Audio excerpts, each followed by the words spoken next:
Augustus Palmer traded his Barren wife for 3 pounds of buffalo meat, because 5 years of marriage had produced nothing but empty cradles and bitter silence. But when the Lakota horse lord Hawakan Wakinin saw Violet Palmer standing in the dust outside Whitmore's trading post, he offered her something no white man ever had: respect, horses, and a love that asked for nothing but gave everything.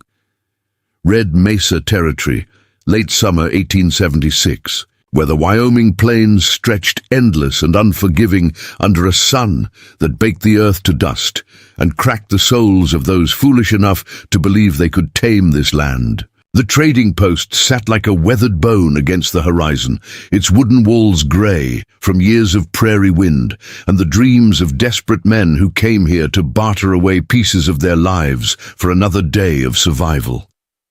Inside Whitmore's trading post, the air hung thick with the smell of cured hides, tobacco smoke, and the sour sweat of men who had ridden too far with too little hope. Shelves lined the walls, stocked with ammunition, flour, coffee beans, and the kinds of goods that kept frontier families alive through another harsh winter. But today, the usual commerce of survival had taken a darker turn. Augustus Gus Palmer sat at a rough wooden table near the back of the store, his weathered hands wrapped around a tin cup of whiskey that had already been refilled 3 times since noon. His clothes bore the dust of a hard ride, and his bloodshot eyes held the desperate gleam of a man who had run out of options and was about to make the kind of decision that would haunt him for the rest of his days. Across from him sat Chief Hawakan Wakinin of the Lakota, though few in the territory knew his true name or understood the power he wielded among his people. To the white settlers, he was simply the Horse Lord, a man whose mastery of the wild Mustang herds had made him legendary from the Dakotas to Colorado. He sat with the quiet dignity of someone who had never needed to raise his voice to command respect, his long black hair adorned with eagle feathers that spoke of victories in both war and wisdom. Samuel Whitmore, the trading post owner, stood behind his scarred wooden counter, watching the negotiation with the careful attention of a man who had learned that survival often depended on knowing when to interfere and when to stay silent. In 20 years of frontier trading, he had seen men barter away everything they owned: cattle, land, family heirlooms, even their children's futures. But what was happening at that back table made his stomach turn. 5 years, Gus Palmer's voice carried across the quiet store, loud enough for everyone to hear the bitterness that had been eating at him like a cancer. 5 goddamn years of marriage, and she ain't given me so much as a single child. Not one. Useless as a broken plow and twice as expensive to keep.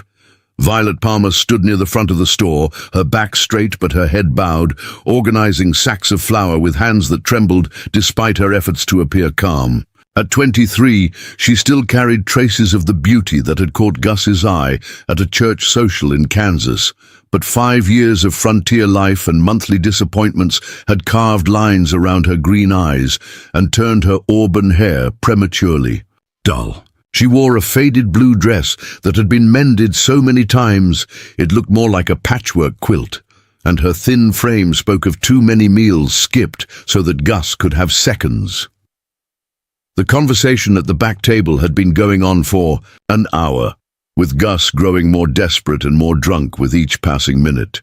He had come to the trading post with nothing but a broken-down wagon, 2 lame horses, and a wife he blamed for every disappointment in his miserable life. The sad winter of 1875 had been brutal, killing half their livestock and destroying their meager crops. Spring had brought locusts that devoured what little remained, and summer had delivered a drought that turned their well into a hole filled with nothing but dust and false promises. Chief Hawakan Wakinin had come to Whitmore's trading post, for different reasons entirely. His people needed supplies for the coming winter: blankets, ammunition, coffee, and steel tools that could not be made in their traditional ways. He had brought buffalo meat, fresh from a successful hunt, prime cuts that would feed a family for weeks. But the desperate white man across from him was offering something that made the Lakota leader's blood run cold. "I'll trade her for 3 pounds of that buffalo meat," Gus slurred, gesturing toward Violet without even looking in her direction. "She's young enough to breed, assuming she ever figures out how. Got all her teeth, knows how to cook and clean. Hell, she's probably worth more than my horses at this point." The other men in the trading post, 2 cowboys from a nearby ranch, a traveling preacher and a buffalo hunter whose clothes reeked of death, shifted uncomfortably but said nothing. In the harsh arithmetic of frontier survival, they had all seen worse trades, though none quite this public or this cruel. Women were scarce in the territory, and a man's desperation could drive him to decisions that civilized society would never tolerate. Hawakan Wachinhin studied the white man across from him with the patience of someone who had learned to read the hearts of both horses and men. He saw the desperation, yes, but also the cruelty that had driven this woman to stand silent and trembling while her own husband auctioned her off like livestock. In Lakota culture, women were honored as the givers of life, the keepers of wisdom, the sacred vessels through which the future flowed. What he was witnessing was an abomination that violated every principle he held sacred, but he also saw something else. Through the grimy window of the trading post, he had been watching Violet Palmer for the past hour.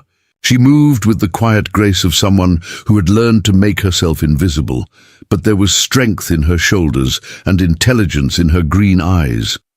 When a stray dog had wandered up to the trading post, she had quietly shared part of her meager lunch with the animal, even though she clearly had little enough for herself. When Samuel Whitmore had struggled to lift a heavy sack of grain, she had stepped forward to help without being asked. "Your woman," Hawakan Wasinin said quietly, his English careful but clear. "She chooses this trade." Gus Palmer laughed, a sound like breaking glass. "She chooses what I tell her to choose. That's how marriage works, Chief. Man makes the decisions, woman follows orders. Bible says so." The Lakota leader's dark eyes shifted to Violet, who had gone very still near the flour sacks. Her hands had stopped their busy work, and every line of her body spoke of someone listening to a conversation that would determine the rest of her life. But she said nothing, did nothing, gave no sign of her thoughts or feelings. Years of marriage to Augustus Palmer had taught her that her opinions were not welcome, and her voice would only bring punishment. Hawakan Wachinhin rose from the table. With fluid grace, his full height impressive even among men accustomed to the hard-muscled frames of frontier life. He walked slowly toward the front of the store, his moccasined feet silent on the rough wooden planks. When he stopped beside Violet, she looked up at him with eyes that held equal measures of fear and desperate hope. "White woman," he said softly, his voice pitched for her ears alone. "You hear this talk. Your heart. What does it say?" Violet's breath caught. In 5 years of marriage, no one had ever asked her what her heart said about anything.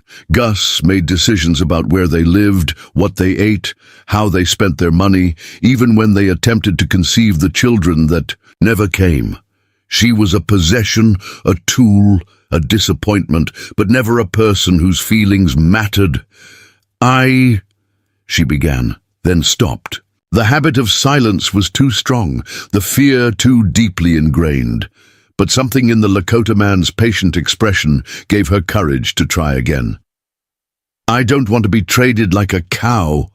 Her whispered words carried clearly in the sudden silence that had fallen over the trading post. Every man present understood that they were witnessing something unprecedented. A woman being asked for her opinion about her own fate. It violated every assumption they held about the proper order of things, yet none of them moved to interfere. Hoakan Washinin nodded slowly, as if her answer confirmed something he had already suspected. He turned back to the table where Gus Palmer sat waiting, his drunken impatience growing with each passing moment.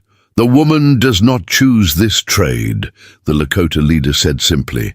"In my people's way, the woman's voice matters. Her heart matters. She says no." Gus Palmer's face flushed red with alcohol and rage. "She doesn't get a say in this. She's my wife, my property, and I'll trade her for whatever I damn well please." He struggled to his feet, swaying slightly. "You want that buffalo meat or not, Chief? Because there's other folks here who might be interested in what I'm offering." The buffalo hunter at the next table, a scarred man named Black Pete, who was notorious for his treatment of women, looked up with sudden interest. "I could use a cook for the winter camps," he said with a grin that revealed missing teeth. "What else she good for besides standing around looking pretty?" Violet's face went white. Black Pete's reputation extended throughout the territory. Women who went with him were rarely seen again, and the stories that did surface were the stuff of nightmares. She looked desperately toward Hoakan Wakinin, but what could she expect from a stranger, even one who had momentarily shown her kindness? The Lakota leader stepped between Violet and the buffalo hunter with a movement so smooth and decisive that it seemed choreographed. When he spoke, his voice carried the quiet authority of someone accustomed to being obeyed. "The woman chooses," he repeated. Then, looking directly at Violet, he added, "You come with me if you wish. My people have place for woman of courage. No trade, no price, free choice." The offer hung in the air like a lightning strike. In the harsh world of 1876, territorial America, such generosity was not just unusual, it was revolutionary. Men did not offer sanctuary to other men's wives without expecting something in return. They certainly did not offer it to women whose only value was supposed to be their ability to bear children. Gus Palmer exploded. "Like hell she's going. Anywhere with you. She's my wife, legally married in the eyes of God and the territory of Wyoming. You can't just steal another man's property." "Cannot steal what chooses to leave," Hoakan Wachinin replied calmly. "Your white law, it allows woman to choose her path, yes? If she stays, I go. If she comes, you take buffalo meat and find new wife. But no more talk of trading human soul like piece of leather." Samuel Whitmore, who had remained silent throughout the confrontation, finally found his voice. "Now hold on here, folks. I run a respectable establishment. I don't want any trouble with the territorial authorities or the Indian agents. Maybe we should all just calm down and think about this reasonable-like." But reason had fled the trading, posed along with civility and common sense. Gus Palmer was drunk, desperate, and facing the humiliation of losing control over the one thing in his life he thought he could dominate. Black Pete was calculating whether he could claim Violet by force if negotiation failed. The other men present were trying to decide whether to intervene or simply leave before violence erupted. In the midst of this chaos, Violet Palmer stood, frozen, paralyzed by the magnitude of the choice before her. Stay with a husband who saw her as livestock to be traded away, or trust her life to a stranger whose culture and language were as foreign to her as the surface of the moon. Either choice could lead to death, but only one offered even the possibility of dignity. Hoakan Wachinin seemed to understand her terror. Without moving closer, or making any gesture that could be interpreted as threatening, he spoke to her again in that same gentle tone. "White woman. In my language, your name would be Tanyetu Win. Autumn woman, like the season that brings harvest and prepares for new growth. You have survived hard times. You are stronger than you know. The choice is yours alone." Something in his words, perhaps the name he had given her, perhaps the recognition of her strength rather than her failures, broke through the paralysis that had held her captive for so many years. Violet straightened her shoulders, lifted her chin, and for the first time in 5 years, looked her husband directly in the eyes. "I choose to go," she said, her voice clear and steady despite the trembling in her hands. I choose freedom over being traded like meat. The silence that followed Violet's declaration stretched like a taut rope, ready to snap. Every man in the trading post understood that they had just witnessed something that would be talked about in saloons and around campfires for years to come. A woman openly defying her husband's authority and choosing her own path. In a territory where survival often depended on maintaining the established order, such rebellion was both shocking and dangerous. Gus Palmer's face cycled through shades of red and purple as the full implications of his wife's words sank in. He had expected tears, pleading, perhaps even gratitude for being rescued from an unwanted trade. He had not expected open defiance. "You ungrateful bitch," he snarled, taking a stumbling step toward her. "After everything I've done for you, everything I've given you, everything you've given me." Violet's voice rose for the first time, years of suppressed anger finally finding expression.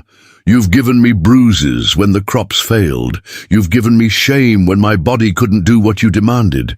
You've given me hunger when you drank away our food money. And now you've given me the knowledge that I'm worth exactly 3 pounds of buffalo meat in your eyes." The raw pain in her words hit the assembled men like a physical blow. Even Black Pete shifted uncomfortably, perhaps recognizing something of his own cruelty reflected in Gus Palmer's treatment of his wife. Samuel Whitmore found himself thinking of his own wife, safely back in Missouri, and wondering if he had ever made her feel so worthless. Hawakan Washinhin watched the exchange with the careful attention of a man who understood that this moment would define not just Violet's future, but his own relationship with the white settlers in the territory. His offer of sanctuary had been made from the heart, driven by his people's reverence for the sacred nature of human dignity. But he was also a pragmatist who knew that taking another man's wife, even one freely offered in trade, could spark conflicts that would endanger his entire tribe. "The woman has spoken her choice," he said quietly, his voice cutting through the tension like a blade. "In my people's way, that ends the matter. But white man's law is different, yes? Perhaps we speak with territorial judge, make all things proper under both laws." It was a diplomatic solution that offered face-saving for everyone involved. Gus Palmer could claim he had been generous in granting his wife her freedom, rather than admitting he had tried to trade her away. The territorial authorities could avoid the complications of dealing with what amounted to human trafficking. And Violet could begin her new life without the legal complications that might otherwise follow her. But Gus Palmer was too drunk and too enraged to accept any solution that didn't involve his complete dominance. "No judge is going to take the word of a barren woman and a savage over a Christian husband," he spat. "Violet, you get back over here right now, or I swear to God I'll make you sorry you were ever born." The threat hung in the air like gun smoke.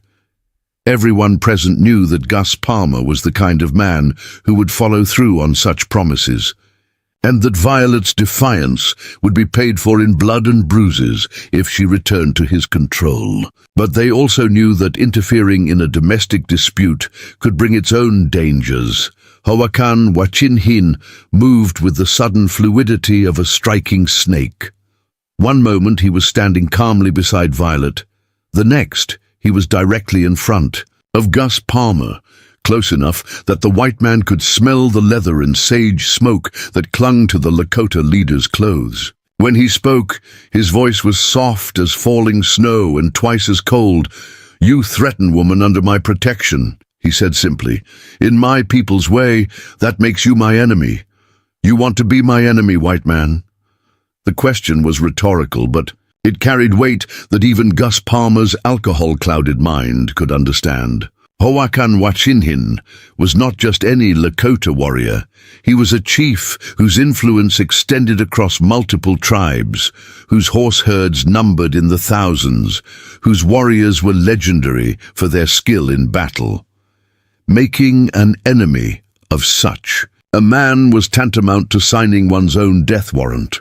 For a moment, the two men stared at each other across a gulf that encompassed not just cultural differences, but entirely different concepts of honor, strength, and what it meant to be. A man. Gus Palmer saw a savage who was interfering with his God-given right to control his property. Hawakan Wachinhin saw a broken man whose cruelty had poisoned his own soul and everyone around him. The spell was broken by the sound of horses approaching. Outside, through the trading post's windows, they could see a cloud of dust announcing the arrival of multiple riders.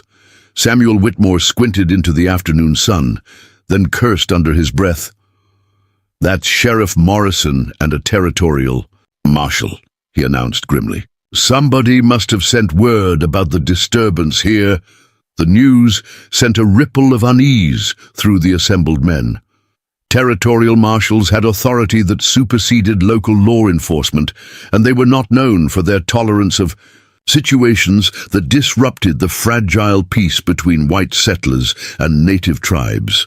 If they interpreted Hawakan Wakinhin's offer of sanctuary as an attempt to steal a white woman, the consequences could be severe for everyone involved. Sheriff Dutch Morrison was the first through the door, his badge gleaming on his vest and his hand resting casually on the butt of his Colt Peacemaker.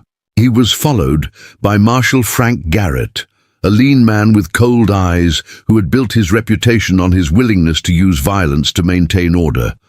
Both men took in the scene with the practiced assessment of lawmen who had learned to read. Tension in the air. "Afternoon, folks," Sheriff Morrison said mildly, though his eyes never stopped moving. "We heard there might be some kind of dispute here. Everything peaceful?" The question was directed at the room in general, but his gaze lingered on Hawakan Wachinhin. Relations between the territorial government and the local tribes were always delicate, balanced on the edge of violence, and any incident involving a prominent native leader could have far-reaching consequences. Marshal Garrett was more direct. "We got a report that someone was trying to trade his wife to Indians for meat. That's the kind of civilization we're building out here, gentlemen." His tone made it clear that he found the entire situation distasteful, but whether his disgust was directed at Gus Palmer's attempt to trade his wife or at Hawakan Wachinhin's intervention was unclear. In the complex racial dynamics of the frontier, Native Americans were often blamed for problems they had not created, simply because their presence made white settlers uncomfortable. Gus Palmer saw an opportunity to regain control of the situation. "Marshal, this Indian is trying to steal my wife. She's not right in the head. Women's troubles, you understand, and he's taking advantage of her condition. I demand you arrest him for attempted kidnapping." The accusation sent a chill through the trading post. Kidnapping was a hanging offense, and the word of a white man against an Indian, even a respected chief, carried considerable weight in territorial courts. Violet felt her newfound courage wavering as she realized how quickly her bid for freedom could turn into a disaster for the man who had offered to help her. But before anyone could respond, a new voice cut through the tension. "That's the biggest load of horse shit I've heard all week, and I've been listening to politicians in Cheyenne." The speaker was Jake Crowley, a grizzled mountain man who had just entered the trading post behind the lawman. His buckskin clothes and wild beard marked him as one of the old-timers who had been in the territory since before it was officially organized, and his reputation for honesty was matched only by his complete disregard for social conventions. "I've been listening outside for 10 minutes, Crowley continued, ignoring the shocked expressions around him. "That Palmer fella was trying to trade his wife for buffalo meat, plain as day. The lady said she didn't want to be traded, and the chief offered her sanctuary. Nothing illegal about that, far as I know." His testimony shifted the balance of the situation dramatically. Jake Crowley was known and respected by both the lawmen and the local native tribes. His word carried weight that could not be easily dismissed, and his version of events painted a very different picture than Gus Palmer's accusations. Marshal Garrett studied the faces around him, his lawman's instincts weighing the credibility of the various stories he was hearing. Finally, he turned to Violet herself. "Ma'am, I need to hear this from you directly. Are you being coerced by anyone?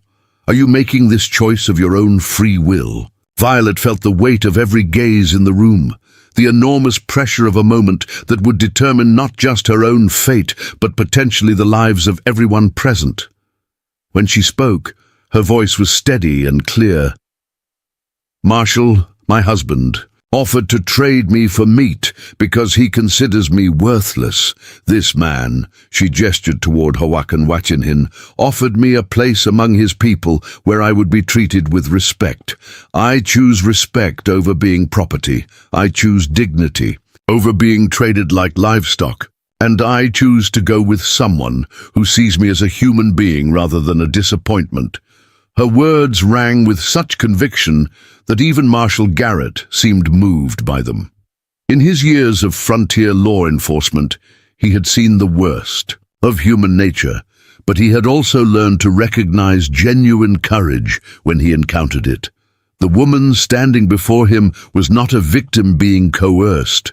She was someone making the hardest choice of her life with remarkable strength. "Well, then," he said finally, "I reckon that settles it. Under territorial law, a woman has the right to leave an abusive marriage, especially when that marriage involves attempted human trafficking. Mr. Palmer, I suggest you take your buffalo meat and find yourself a new life somewhere else. And I'd recommend you do it sober." The marshal's verdict was final, backed by the authority of the territorial government and the implicit threat of force if anyone chose to challenge it. Gus Palmer stood swaying slightly, his face a mask of defeated rage, but even in his drunken state he understood that his options had run out. Hawakan Wachinhin stepped forward and placed a gentle hand on Violet's shoulder. "Ptanyetu Win," he said softly, "are you ready to begin your new life?" Violet looked around the trading post one last time, at the husband who had tried to trade her away, at the men who had watched it happen, at the lawmen who had been forced to intervene in a situation that should never have occurred. Then she looked up at the man who had offered her something she had never expected to find. "Hope, I'm ready," she said simply, and stepped forward into her new life. The journey from Whitmore's trading post to the sacred Valley of the Painted Horses took 3 days across terrain that seemed to exist outside the boundaries of the civilized world. Violet rode behind Hawakan Wachinhin on his magnificent paint stallion, a creature whose black and white markings seemed to flow like living art across its muscled frame. The horse moved with a grace that spoke of generations of careful breeding, each step precise and powerful, carrying them across landscapes that defied everything Violet had believed about the harsh Wyoming territory. On the first day, they traveled through rolling grasslands where buffalo had grazed for countless generations, their hoof prints still visible in dried mud near ancient watering holes. Hawakan Wachinhin rode in silence for the most part, but his attention to Violet's comfort was constant and thoughtful. When the sun grew too intense, he would guide them towards stands of cottonwood trees that provided blessed shade. When her body began to ache from the unfamiliar position, he would call for rest stops without her having to ask, somehow reading her discomfort in the subtle changes of her posture. The second day brought them into country that few white settlers had ever seen, vast canyons carved by ancient rivers, mesas that rose like cathedrals from the prairie floor, and hidden valleys where wild horses ran free in herds that numbered in the hundreds. It was here that Violet began to understand why Hawakan Wachinhin was called the Horse Lord. These animals were not broken or tamed in the traditional sense. They were partners, allies, creatures who had chosen to work with humans rather than being forced into submission. As they crested a particularly steep ridge, late on the second afternoon, Hoakan Wachinhin brought his stallion to a halt and gestured toward the valley below. What Violet saw took her breath away completely. Hundreds of horses moved through a landscape that seemed painted by the gods themselves. Red rock formations twisted into impossible spires, natural springs that created oases of green grass, and cave dwellings carved into cliff faces that spoke of human habitation stretching back through millennia. "The sacred valley," Hoakan Wachinhin said quietly, his voice carrying a reverence that made Violet understand she was seeing something few outsiders had ever witnessed. "My people have guarded this place for 7 generations. The horses here, they choose their riders. They cannot be stolen or sold or traded. They give their partnership freely or not at all. The village itself, nestled against the far wall of the valley, a collection of traditional teepees and more permanent structures that blended seamlessly with the natural landscape." Smoke rose from cooking fires, and the sound of children's laughter carried across the distance. But what struck Violet most powerfully was the sense of harmony between people and animals, between human habitation and natural beauty, between the practical needs of survival and something deeper that she couldn't quite name.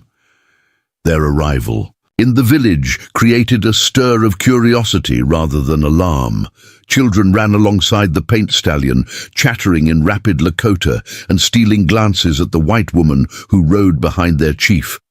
Women emerged from their daily tasks to observe the newcomers, their expressions guarded but not hostile. Men looked up from their work with horses and weapons, their gazes assessing but respectful. Hoakan Wachinhin dismounted with fluid grace and then turned to help Violet down from the stallion's back. Her legs were shaky from the long ride, and she was grateful for his steadying hand as she found her footing on solid ground. The weight of dozens of pairs of eyes studying her was almost overwhelming, but she forced herself to stand straight and meet their gazes with what dignity she could muster. Before we jump back in, tell us where you're tuning in from, and if this story touches you, make sure you're subscribed, because tomorrow I've saved something extra special for you. An elderly woman approached them, her silver hair braided with intricate beadwork and her weathered face bearing the kind of wisdom that comes only from decades of survival and observation. She spoke to Hoakan Wachinhin in rapid Lakota, her tone carrying the authority of someone accustomed to being heard and obeyed. He responded with obvious respect, gesturing toward Violet as he explained their circumstances. "This is Grandmother Winona," he said, switching to English. "She leads the Women's Council and decides who may stay in our village. She wants to know if you come as guest or as someone seeking to join our people." The distinction was clearly important, carrying implications that Violet was only beginning to understand. A guest would be welcomed temporarily, but expected to leave when circumstances allowed. Someone seeking to join the tribe would face entirely different expectations and challenges. Violet thought of the trading post she had left behind, of the husband who had tried to trade her for meat, of the white settlements where her value was measured only in her ability to bear children and serve men's needs. Then she looked around the village, at the horses running free in the distance, at the children who seemed to move with the confidence of young people who had never been told they were worthless. "I seek to join your people," she said clearly, her voice carrying farther than she had intended. "If you will have me."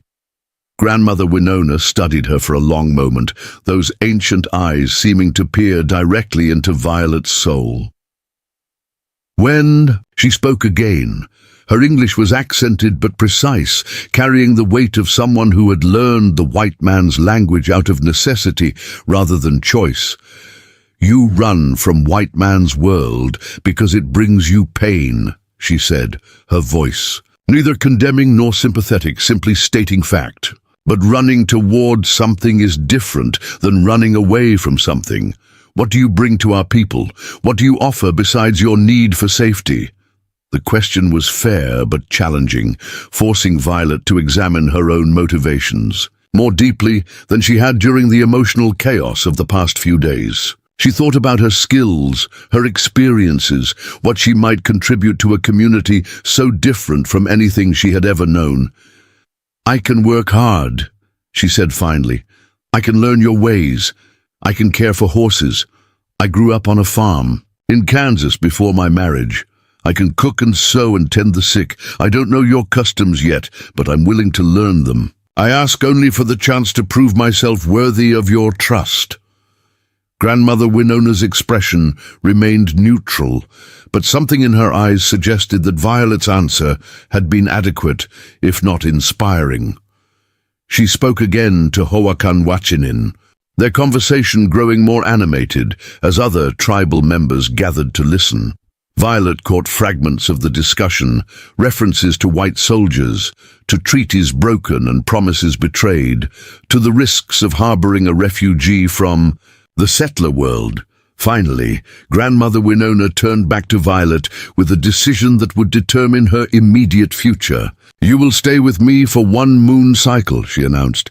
"You will learn our ways, our language, our customs. You will work alongside our women and prove your worth through actions, not words.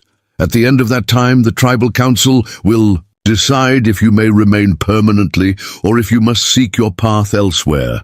It was a test, clearly, but also an opportunity. Violet nodded her acceptance, understanding that she was being offered something precious, a chance to earn her place through merit rather than marriage, to be valued for her contributions rather than her biology. Hawakan Wakinhin smiled for the first time since they had arrived, his relief obvious. "Grandmother Winona's lodge is the finest in the village," he told Violet. "You will learn much from her. She has delivered more babies, healed more wounds, and outlived more winters than anyone in our tribe."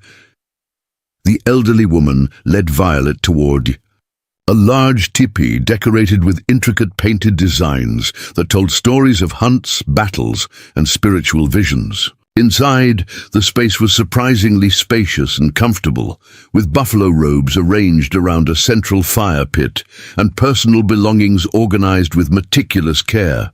Woven baskets held dried foods, medicinal herbs, and the tools of daily life.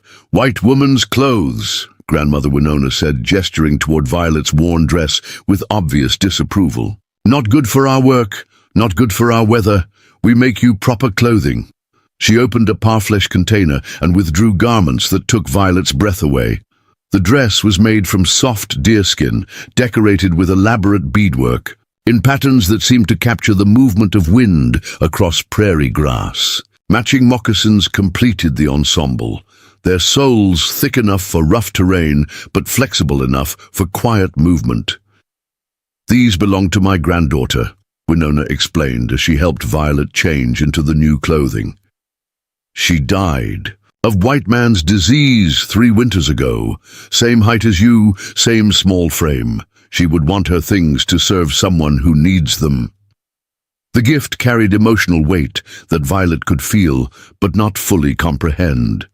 She was being trusted, with garments that held memories, with belongings that represented love and loss in equal measure.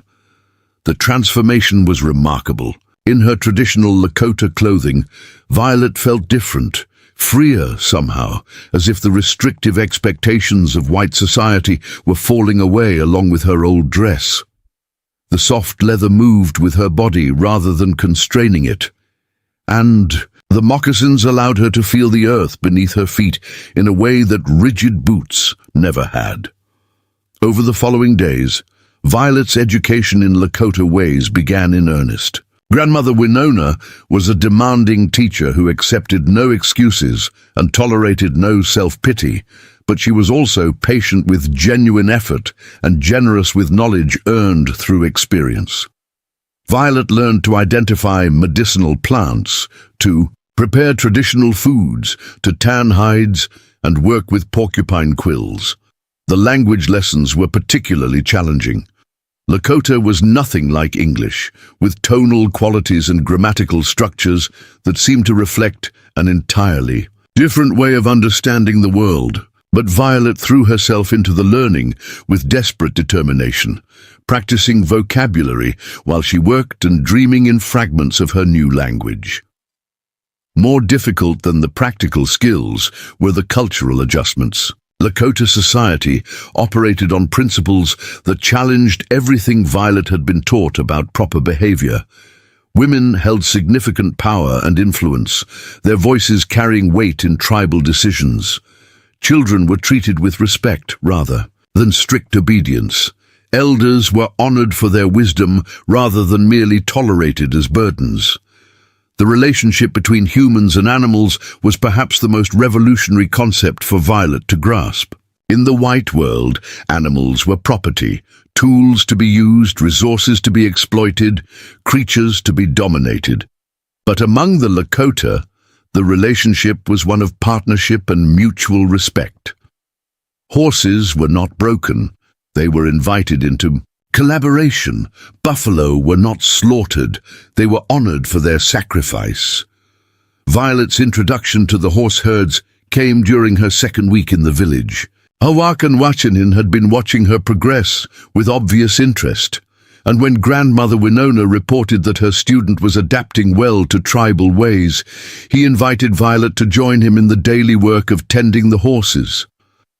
The experience was unlike anything from her previous life. These horses moved with the confidence of creatures who had never known abuse or harsh treatment. They approached humans with curiosity rather than fear, allowing themselves to be touched and handled by those they trusted. But they also retained their wild dignity, their essential hoarseness that no amount of training could diminish. "Watch," Hawakan said, as they stood at the edge of a meadow where dozens of horses grazed peacefully. He whistled softly, a sound like wind through pine branches, and several of the animals lifted their heads with obvious recognition. A young mare with a coat the color of autumn leaves, approached them with deliberate steps. "She chooses," he explained, as the mare allowed him to stroke her neck. "I do not capture her or force her to serve. I offer partnership, and she accepts or refuses according to her nature. This is the way of the horse people." Violet watched in fascination as the mare responded to subtle pressure from Hawakan hands, moving into position for mounting without any visible coercion. The relationship between horse and rider was a conversation conducted in a language of touch, breath, and intention. "Would you like to try?" he asked, and Violet felt her heart race with equal parts excitement and terror. She had ridden horses before, of course, but always animals that had been broken to human will through force and intimidation. The idea of partnering with a creature that retained its essential wildness was both thrilling and frightening. The mare Hawakan chose for her was smaller than his stallion, a gentle creature with intelligent eyes and a coat marked with distinctive white patches.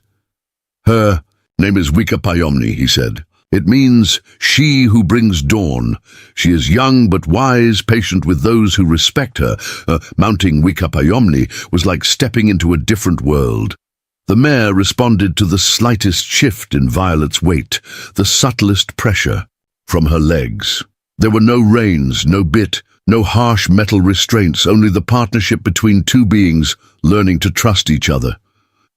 They rode through the valley at a pace that allowed Violet to absorb the landscape around her. Hidden canyons revealed themselves behind seemingly solid rock walls. Natural springs created oases where rare plants bloomed in impossible profusion. Ancient petroglyphs told stories in a visual language that predated written words. But it was the horses themselves that most captured Violet's imagination. They moved through their territory with the confidence of creatures who belonged utterly to their environment. Stallions led their families with protective vigilance while allowing the wisdom of elder mares to guide important decisions. Foals played with the joyous abandon of young things who had never known real danger. "Each horse chooses its own path," Hawakan explained as they paused beside a crystal-clear stream. Some prefer to remain wild, never accepting human partnership. Others seek the adventure of working with people. Both choices are honored. Both are valued. The parallel to her own situation was not lost on Violet. For the first time in her life, she was being offered the same choice given to these horses, the freedom to determine her own path, to accept or refuse partnership based on her own nature, rather than external coercion. As the days passed, Violet found herself settling into the rhythms of tribal life with surprising ease. She woke before dawn to help with morning chores, spent her days learning skills that had been passed down through generations, and fell asleep, each night to the sound of horses moving through moonlit meadows. The constant anxiety that had plagued her throughout her marriage began to fade, replaced by a sense of purpose and belonging she had never experienced. But she was also aware that her trial period was drawing to a close. Soon, the tribal council would meet to decide her fate, and their judgment would determine whether her new life could continue or if she would be forced to seek her future elsewhere. The thought of leaving this place, of returning to a world where her worth was measured only in her ability to bear children, filled her with dread she tried not to show. It was during her final week of probation that Violet faced her most serious test. A group of young warriors returned from a scouting expedition with news that sent waves of concern through the village. White soldiers had been seen moving through the territory, and there were rumors of new treaties being negotiated that would further restrict tribal lands. The news created tension that Violet could feel in every interaction. Some tribal members viewed her presence as a potential liability, a white woman who might betray their location to soldiers or settlers seeking to claim their territory. Others argued that her knowledge of white customs and language could prove valuable in dealing with external threats. The debate came to a head during a tribal council meeting that Violet was permitted to observe but not participate in. She sat in the outer circle of the gathering, understanding perhaps half of what was being said, but feeling the weight of every word. Hoakan Wachinhin spoke passionately in her defense, while others raised concerns about the risks of harboring a refugee from the white world. Finally, Grandmother Winona rose to address the council. Her words carried the authority of age and wisdom, and the assembled tribal members listened with the respect due to someone who had survived more challenges than most could imagine. This woman came to us broken by the white world's cruelty, she said, her voice carrying clearly in the evening air. But she has worked to heal herself and to learn our ways. She has shown respect for our customs and reverence for our horses. She asks not for charity, but for the chance to earn her place among us through her own efforts. The elder woman paused, letting her words sink in before continuing. The white soldiers come whether we shelter this woman or cast her out. The treaties will be broken whether she stays or goes. But if we judge people by their hearts rather than their skin, if we offer sanctuary to those who seek to live in harmony with our values, then we remain true to the principles that make us the horse people. When the vote was taken, it was not unanimous. Tribal decisions rarely were, but it was decisive. Violet Palmer would be welcome to remain in the Sacred Valley as long as she chose to honor its customs and contribute to its welfare. She was no longer a refugee seeking temporary shelter, but a member of the community with all the rights and responsibilities that entailed. That night, as celebration fires burned throughout the village and traditional songs honored her acceptance into the tribe, Violet sat beside Hoakan Wachinhin, watching the horses move like shadows through the moonlit valley. For the first time since childhood, she felt truly free, not just free from the constraints of her former life, but free to become whoever she was meant to be. "Thank you," she said quietly, knowing the words were inadequate to express what she felt. "Do not thank me," he replied, his voice warm in the cool night air. "Thank yourself. You chose courage over safety, growth over familiarity. The horses recognize such spirit. So do the people. As the stars wheeled overhead and the night sounds of the valley provided a gentle symphony, Violet understood that her real journey was just beginning. 3 months into her new life among the Lakota, Violet discovered she possessed a gift that would transform her from an accepted outsider into something approaching legend. It began with a stallion that no one could touch, a magnificent creature the color of thunderclouds who had been captured during a raid on a white cavalry unit, still bearing the scars of brutal military training and a hatred for humans that ran deeper than bone. The horse had been brought to the sacred valley by a war party led by Hoakan Wachinin's younger brother, Akacheta, who believed that even the most broken spirits could be healed given time and patience. But 3 months of careful attempts had yielded nothing but flying hooves and bared teeth. The stallion, whom the warriors had named Wakinian Thunder, remained as wild and dangerous as the day he had arrived. Violet first saw Wakinian during her morning routine of checking the horse herds for injuries or signs of illness. Grandmother Winona had been teaching her the traditional methods of horse medicine, and she had proven surprisingly adept at reading the subtle signs of equine distress. But nothing had prepared her for the raw fury and pain she saw in the grey stallion's eyes as he paced his isolated corral like a caged storm. "Do not go near that one, Tanya, to win," warned Takala, one of the young women who had become her closest friend in the village. "He killed a warrior 2 weeks ago, kicked him so hard it broke his ribs and punctured his lung. Ekecheta says we should put him out of his misery, but Hoakan Wachinhin believes he can still be saved." But Violet found herself drawn to the suffering animal despite the warnings.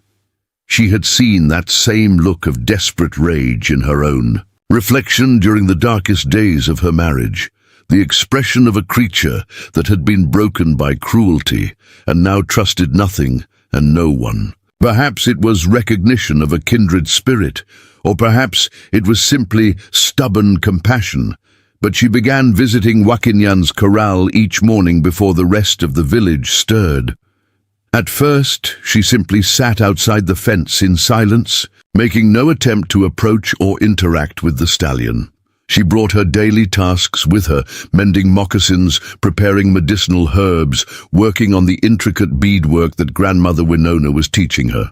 The horse watched her with suspicion, snorting and pawing when she first appeared, but gradually becoming accustomed to her quiet presence. It took 2 weeks before Wakinian stopped retreating to the far corner of his corral when she arrived. Another week passed before he began showing curiosity about her activities, approaching the fence to investigate the scents of the herbs she worked with. Violet began speaking to him in soft tones, mixing English and the Lakota she was still learning, telling him about her own journey from captivity to freedom. "I know what it feels like," she whispered one morning as he stood just out of reach. His ears pricked forward despite his obvious wariness. "I know what it's like to have your spirit broken by people who see you as nothing more than property, but this place is different. These people are different. They don't break spirits here, they heal them." The breakthrough came during her 4th week of patient vigil. Violet had been working on a particularly complex pattern of beadwork when a sudden thunderstorm swept across the valley, sending rain cascading down in sheets that turned the dusty ground to mud. Most sensible people would have sought shelter, but something kept her rooted to her spot beside the corral. Wakinian was terrified of thunder, not the healthy caution that most horses showed during storms, but a bone-deep panic that spoke of traumatic associations. As the lightning flashed and thunder rolled across the valley, he began racing frantically around his enclosure, crashing into the fence posts with enough force to bloody his shoulders and chest. Without thinking, Violet climbed over the fence and into the corral. It was an incredibly dangerous decision. A panicked horse could easily kill her with a single well-placed kick. But she moved with the same instinctive confidence that had allowed her to work with the gentler horses in the herd, speaking in calm, soothing tones as she approached the terrified stallion. "Easy, Wakinian," she murmured, her voice somehow carrying over the storm's fury. "You're safe here. No one will hurt you here. I won't let them." The stallion wheeled toward her, eyes rolling white with panic, but something in her voice or posture seemed to penetrate his terror. Instead of striking out with his hooves, he stopped trembling and stared at her with an intensity that felt almost human. Violet continued talking as she slowly extended her hand, palm up and empty of any threat. "I know they hurt you before. I know they used thunder and lightning and pain to break your spirit, but that's over now. You're with the horse people now, and we don't break what's already been wounded." The moment when Wakinyan allowed her to touch his neck was electric, not just for Violet, but for the small crowd of tribal members who had gathered to watch. Despite the storm, even Hoakan Wasinhin had come running when word spread that the white woman had entered the dangerous stallion's corral. What they witnessed challenged everything they thought they knew about horse handling. Under Violet's gentle touch, the stallion's panic began to subside. His breathing slowed, his muscles relaxed, and for the first time since his arrival in the village, he stood still without being restrained. The rain continued to fall, and thunder continued to roll across the valley, but Wakinyan no longer seemed to hear it. His entire focus was on the woman who had dared to enter his prison and offer comfort instead of control. "Wakan," breathed Takala, using the Lakota word for sacred or mysterious. "She has Wakan with the horses." The observation rippled through the gathered crowd, and Violet could feel the shift in how they perceived her. She was no longer just the white refugee who had been granted sanctuary. She was someone with a gift that could benefit the entire tribe. Over the following weeks, Violet's work with Wakinyan became the most talked-about event in the village. Each day brought new progress as she gradually earned the stallion's trust and began the delicate process of healing both his physical wounds and the deeper psychological damage inflicted by his military training. She introduced him to the other horses, slowly allowing him to remember what it meant to be part of a herd rather than an isolated warrior. But Wakinyan was not her only project. Word of her success began attracting attention from other tribal members who brought her horses with various problems: animals that had been injured in battles, young colts that were proving difficult to train, mares that had become aggressive after losing foals. Each case was different, requiring its own approach, but Violet seemed to possess an intuitive understanding of equine psychology that amazed even experienced horse handlers. Hawakan Wasinhin watched her progress with growing amazement and something deeper that he was not yet ready to name. As the leader responsible for the tribe's vast horse herds, he understood better than anyone the value of what Violet was accomplishing. But beyond the practical benefits, he found himself drawn to the compassion and patience she showed to the wounded animals in her care. "You see into their hearts," he told her one evening, as they watched Wakinyan grazing peacefully among the other horses, no longer isolated or restrained. "This is a rare gift, even among my people. The horses recognize your spirit as one that understands suffering and healing." Violet felt heat rise in her cheeks at the praise, but also a deeper warmth that had nothing to do with embarrassment. Over the months, her relationship with Hoakan Wasinhin had evolved from grateful dependency to genuine friendship, and lately she had begun to sense something more complex developing between them. "I understand them because I was broken too," she replied quietly. "When someone shows you kindness after cruelty, when they offer healing instead of more pain, it changes something fundamental in your spirit. These horses just needed someone to remember that they were more than their trauma." The conversation was interrupted by the arrival of a messenger from one of the outlying camps, a young warrior whose horse was lathered with sweat and whose urgent expressions suggested serious trouble. He spoke rapidly to Hoakan Wachinhin in Lakota, his words tumbling over each other in his haste to deliver his message. "What is it?" Violet asked, noting the tension that had suddenly appeared in Hoakan Wachinhin's face. "Trouble," he replied grimly. "White horse traders have been operating near our territory, capturing wild mustangs with methods that leave the animals traumatized or dead. They're also spreading rumors that we're harboring stolen cavalry horses and planning raids against settler communities." The news sent a chill through Violet's chest. She understood the implications immediately.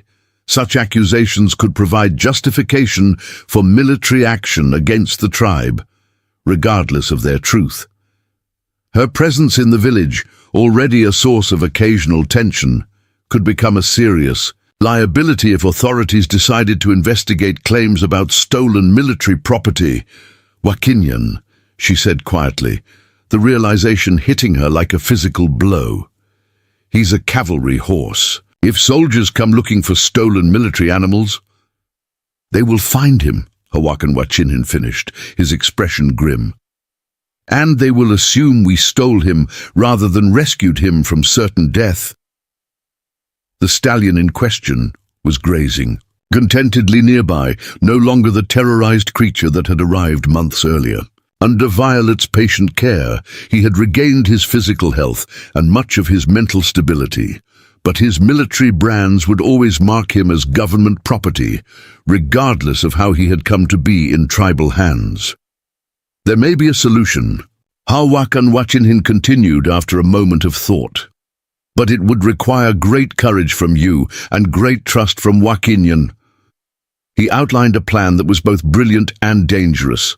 Rather than waiting for soldiers to discover the stolen cavalry horse, they would take Wakinyan to the nearest military outpost and return him voluntarily. Violet would accompany the delegation as evidence of the tribe's peaceful intentions and their good faith in returning military property.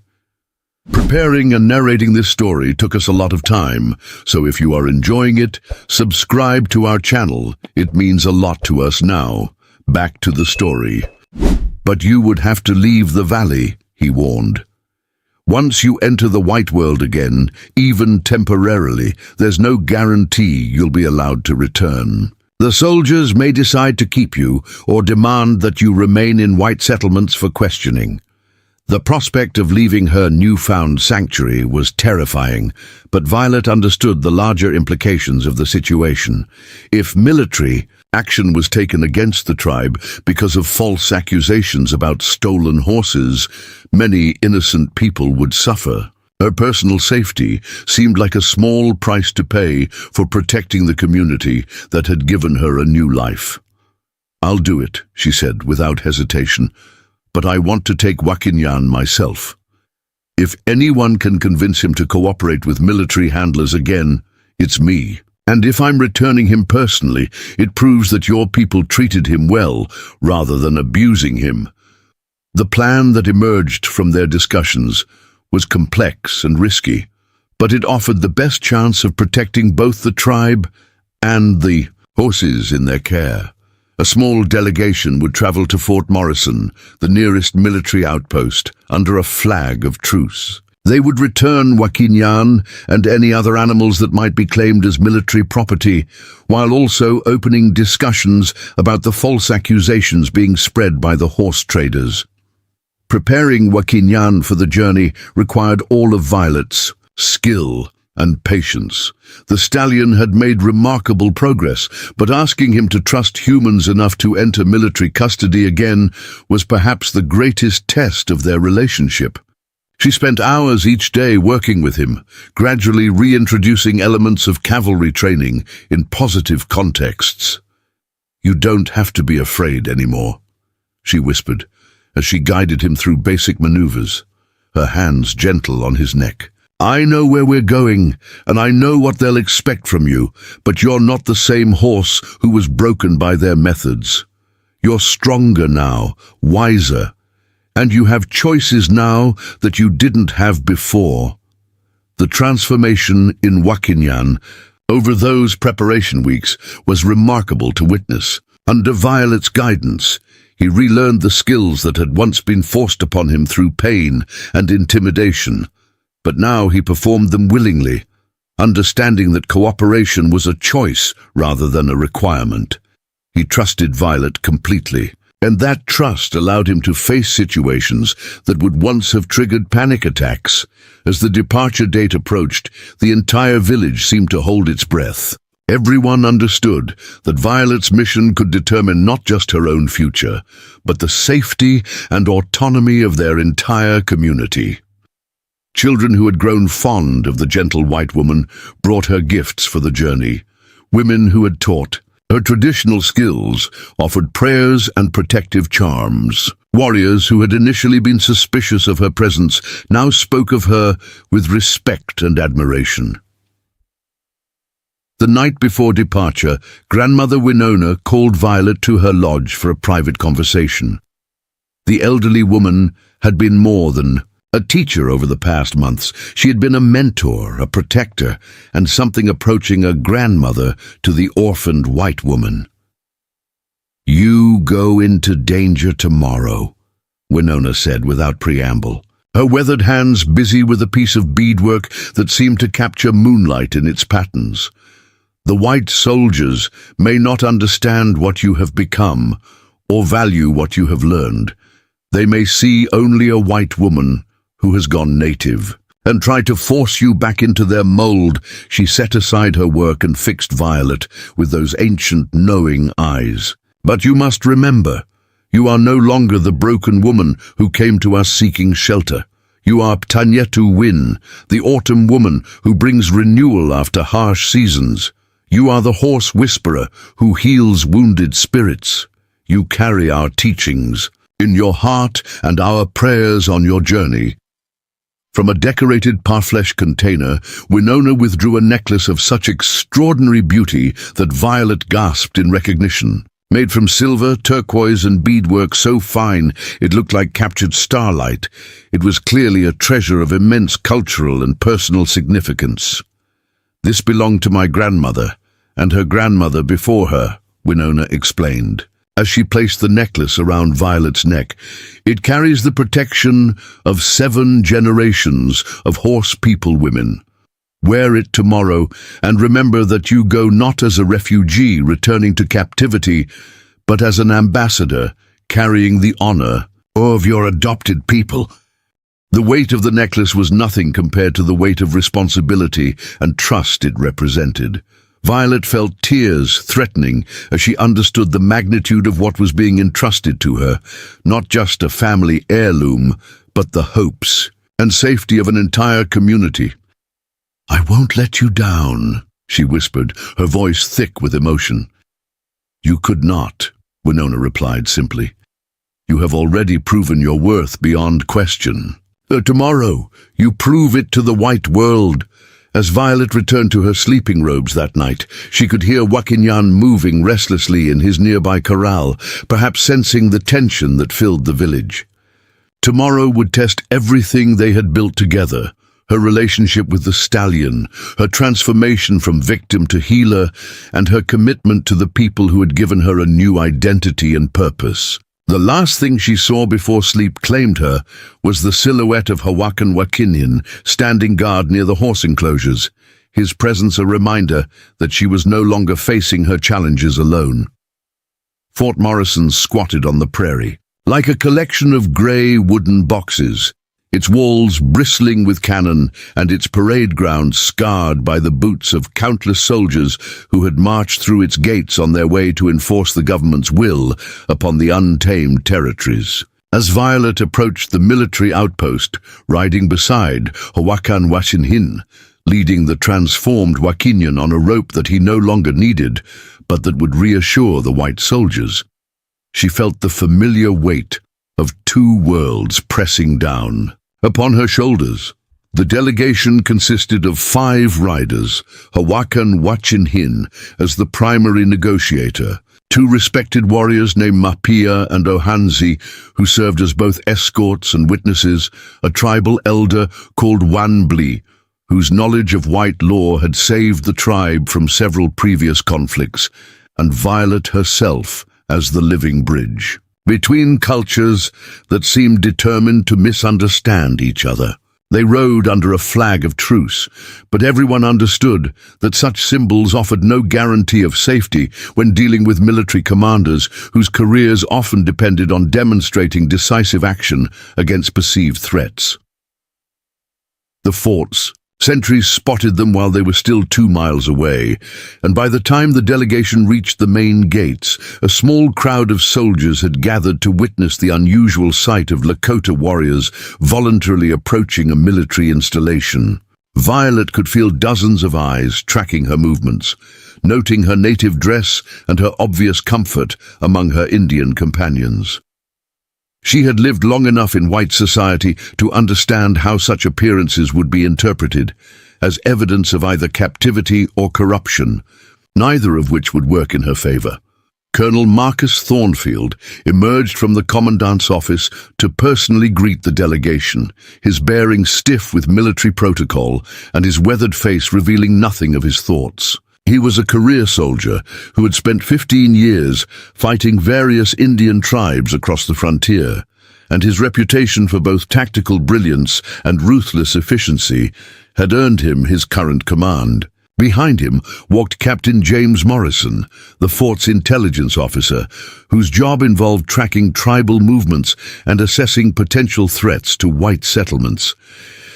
Chief Hawakan Wachinhin, Colonel Thornfield said formally, his pronunciation of the Lakota name careful but imperfect. I'm told you've come under a flag of truce with information about stolen military property. I hope for all our sakes that this isn't some elaborate deception. Hawakan Washington dismounted with fluid grace and approached the military officers with the dignity befitting a leader of his stature. When he spoke, his English was deliberate and precise, each word chosen for maximum diplomatic impact. Colonel Thornfield, I come to return what was never stolen, only rescued from certain death. This horse, he gestured toward Wakinian, belonged to your cavalry before he came to us. My warriors found him dying of wounds and neglect after a battle with horse thieves. We healed him and trained him, and now we return him as proof of our peaceful intentions toward the United States government. The explanation was carefully crafted to present the tribe's actions in the most favorable possible light, emphasizing rescue rather than capture and healing rather than theft.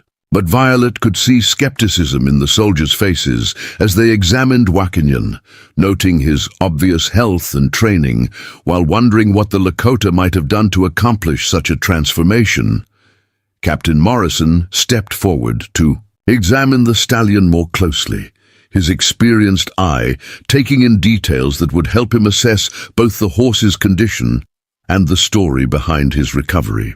What he saw clearly surprised him. Wakinian stood calmly, despite being surrounded by uniformed soldiers, showing none of the signs of abuse or mistreatment that characterized most recovered military horses. This animal appears to be in excellent condition, Morrison observed, his tone carefully neutral, better condition frankly than most of our cavalry mounts after extended campaigns. Your people have obviously treated him well. It was then that Colonel Thornfield's attention turned fully to Violet, his sharp eyes taking in her native dress, her comfortable position among the Lakota delegation, and the elaborate necklace that marked her as someone of significance within the tribal hierarchy. When he spoke, his voice carried the authority of someone accustomed to immediate and complete answers. "And you are?" he demanded, though his tone suggested he had already formed conclusions about her identity and circumstances. "Violet Palmer," she replied, straightening her shoulders and meeting his gaze directly. "Originally from Kansas, formerly married to Augustus Palmer, now residing with the Lakota by my own choice. I've been caring for this horse and preparing him for return to military service." The revelation that she was a white woman who had voluntarily joined an Indian tribe sent a ripple of shock through the assembled soldiers. Such cases were rare enough to be noteworthy, and they inevitably raised questions about mental competency, moral character, and the circumstances that had driven someone to such an extreme decision. Colonel Thornfield's expression hardened as he processed the implications of her statement. "Mrs. Palmer, are you here under duress? Are you being held against your will by these Indians? I assure you that if you've been taken captive, we have both the authority and the means to secure your immediate release." The question was both predictable and problematic. Any answer Violet gave would be scrutinized for signs of coercion, and her obvious comfort among the Lakota would be interpreted as evidence of either Stockholm Syndrome or moral degradation. She had anticipated this moment during the journey to the fort, but actually facing it proved more challenging than she had expected. "Colonel, I came here voluntarily as part of this delegation. I have not been captured or coerced in any way. My decision to live among the Lakota was made freely, and I remain with them by choice, rather than necessity." She paused, gathering her courage for the more difficult part of her explanation. "My husband attempted to trade me for buffalo meat because I could not bear children. Chief Hawakan Wachinhin offered me sanctuary and the opportunity to contribute to his community based on my skills rather than my biology. I chose dignity over degradation." The stark honesty of her statement clearly caught the military officers off guard. They had been prepared for stories of capture and rescue, for tearful reunions and grateful returns to civilization. What they faced instead was a woman who had deliberately chosen to reject white society in favor of what she considered superior alternatives. Captain Morrison stepped forward with the diplomat's instinct for diffusing potentially explosive situations. "Perhaps we should focus on the matter at hand," he suggested smoothly. "This horse is clearly valuable military property that has been well cared for and voluntarily returned. That demonstrates good faith on the part of Chief Hawakan Washington's people. But Colonel Thornfield was not so easily diverted from a situation that challenged his fundamental assumptions about racial superiority and cultural hierarchy. "Mrs. Palmer, I'm afraid I cannot simply accept your word that you're acting freely. The territorial government has protocols for dealing with cases of this nature. You'll need to remain here while we conduct a proper investigation of your circumstances." The pronouncement landed like a thunderbolt among the delegation. Violet had known this was a possibility, but hearing it stated as official policy made her stomach clench with familiar fear. She was about to become a prisoner again, confined not by an abusive husband, but by a government that refused to acknowledge her right to determine her own fate. Hawakan Wachinhin's response was immediate and diplomatically perfect. "Colonel Thornfield, Tanyetu Win came here as part of our diplomatic mission. If you detain her against her will, you violate the flag of truce under which we approached your fort. This would make future negotiations between our peoples much more difficult." The threat was subtle but unmistakable. The Lakota chief was reminding the military commander that his tribe controlled vast territories essential to white expansion, and that maintaining peaceful relations required honoring diplomatic protocols.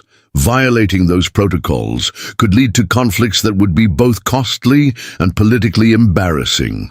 Elder Wanbley stepped forward with the timing of someone who had spent decades navigating the treacherous waters of white legal systems. From within his robes, he produced a leather document case that contained papers Violet had never seen before. "Colonel," the elder said in careful English, "perhaps these will clarify the legal situation." He withdrew a set of official-looking documents and handed them to Captain Morrison for examination. As the intelligence officer studied the papers, his expression shifted from skepticism to surprise to something approaching amazement.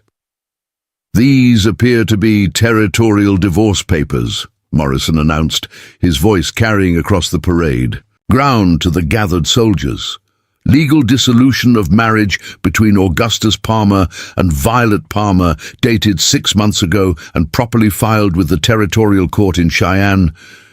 The revelation stunned Violet almost as much as it did the military officers. She stared at Wombly in amazement, wondering how the tribal elder had managed to obtain such documents and why she had never been informed of their existence. There are also citizenship transfer papers, Morrison continued, his voice growing more amazed with each revelation. Mrs. Palmer, or rather Miss Palmer, has been granted legal status as an adopted member of the Lakota Nation under the provisions of the Treaty of Fort Laramie. These documents appear genuine and properly executed. Colonel Thornfield took the papers from his subordinate and examined them with the thoroughness of someone who understood that his career might depend on not making mistakes in such matters. The documents were indeed legitimate, bearing the seals and signatures of territorial officials who had the authority to grant such unusual legal arrangements. "How?" Violet whispered to Wombly, her voice barely audible in the sudden silence that had fallen over the parade ground. The elder's weathered face creased in what might have been a smile. "The trading post owner, Whitmore, witnessed your husband's attempt to trade you for meat. He was disgusted by what he saw and contacted a territorial judge he knew from his military service days. The judge ruled that attempting to trade one's wife constituted abandonment and grounds for immediate divorce. The citizenship transfer was arranged through contacts in the Bureau of Indian Affairs, who believe that voluntary adoption helps reduce tensions between white and native communities. The legal maneuvering was breathtakingly complex and obviously the result of months of careful planning and political influence. Violet realized that her new family had been working behind the scenes from the moment she arrived in their village, ensuring that her legal status would protect both her and them from exactly the kind of situation they now faced. Colonel Thornfield's position had become untenable. Faced with legitimate legal documents that established Violet's right to live among the Lakota, and confronted with a diplomatic delegation that had voluntarily returned valuable military property, he could not justify detaining her without creating a political incident that would reflect badly on his command. "Very well," he said finally, his voice tight with frustration. "Miss Palmer, you appear to have the legal right to make your own choices, however misguided they might be. Chief Hawakan Wachenhin, your people have demonstrated good faith by returning this animal." He gestured toward Wakinyan, who continued to stand calmly despite the tension swirling around him. "However, there remain serious concerns about reports of increased tribal military activity and alleged raids on white settlements." It was Violet who stepped forward to address these accusations, understanding that her unique position gave her credibility that pure Lakota testimony might lack. "Colonel, during my months among Chief Hawakan Wachenhin's people, I have seen no evidence of military preparations or hostile intentions toward white settlements. These are horse people, focused on their herds and their traditional ways of life. The reports you've received are likely the work of horse thieves and illegal traders who profit from conflict between your government and the tribes." Her testimony carried weight precisely because of her background and the obvious sacrifices she had made to deliver it. A white woman who had voluntarily joined an Indian tribe would have little reason to lie in defense of that tribe's peaceful intentions, especially when such lies could result in her own destruction if discovered. Captain Morrison had been studying the situation with the analytical mind that made him valuable as an intelligence officer.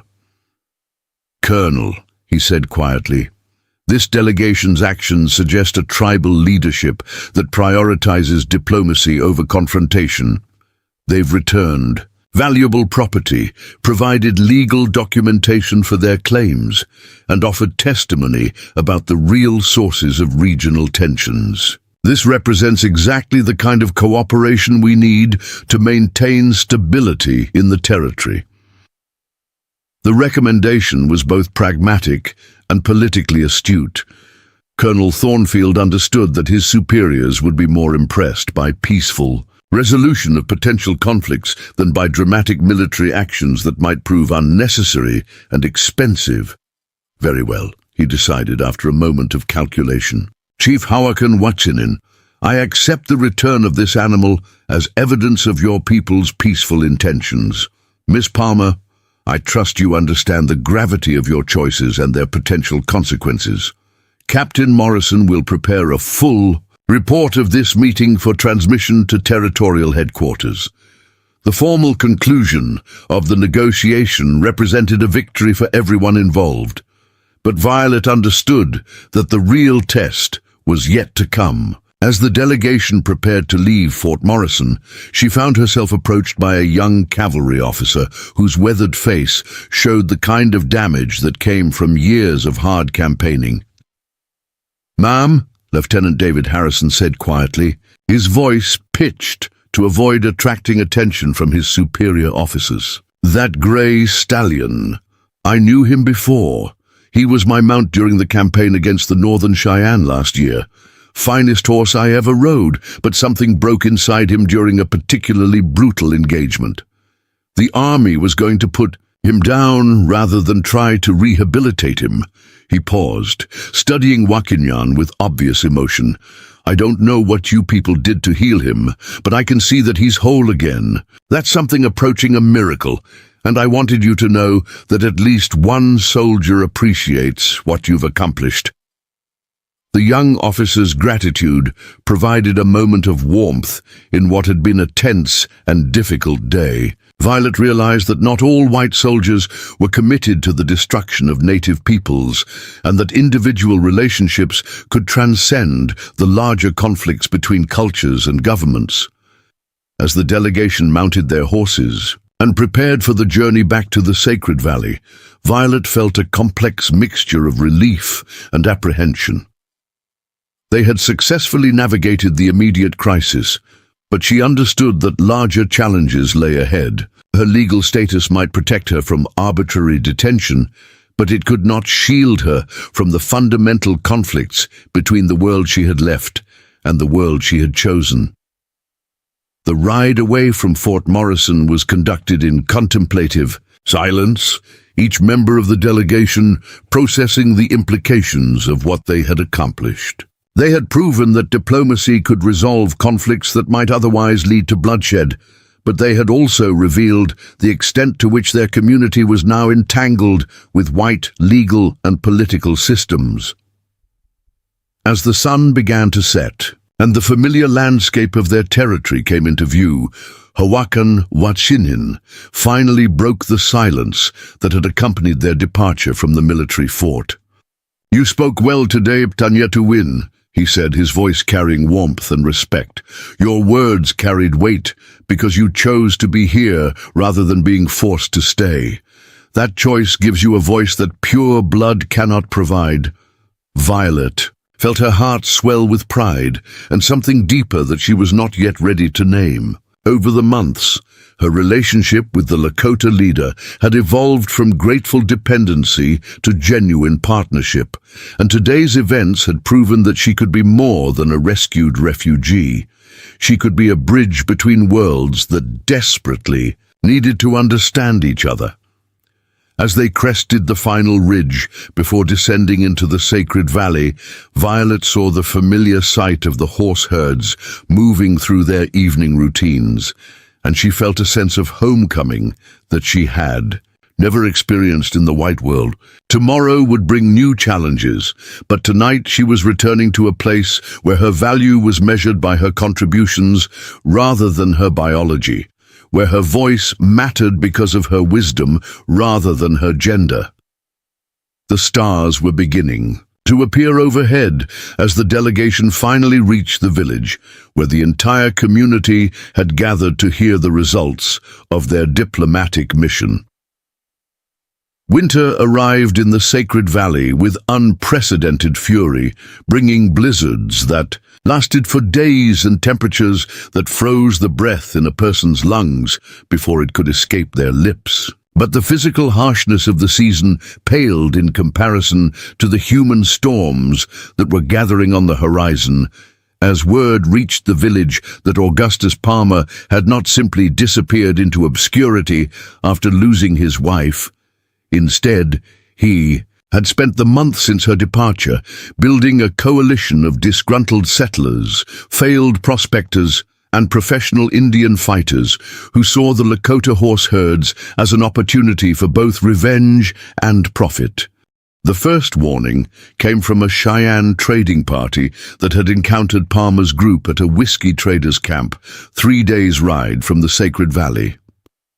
The Cheyenne warriors reported that Palmer was telling anyone who would listen that his wife had been kidnapped by horse thieves who were masquerading as peaceful Indians, and that he was organizing a rescue mission that would also recover stolen livestock and punish the savages who had violated the sanctity of Christian marriage.